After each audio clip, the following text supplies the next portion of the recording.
I'm a baby boomer. I was born just after the war. We've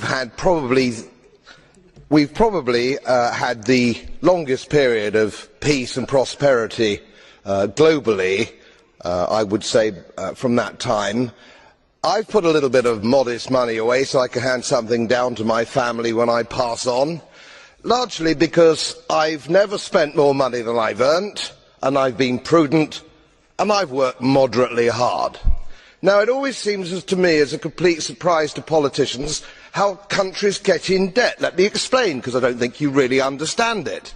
It's because politicians consistently spend more money than they raise in taxation, more money than they can possibly raise in taxation, most of which, in point of fact, they actually waste.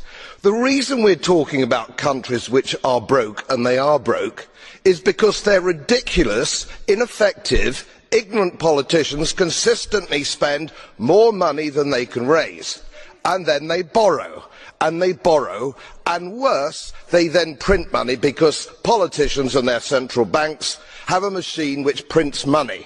You do that as a private citizen and it's a criminal offence.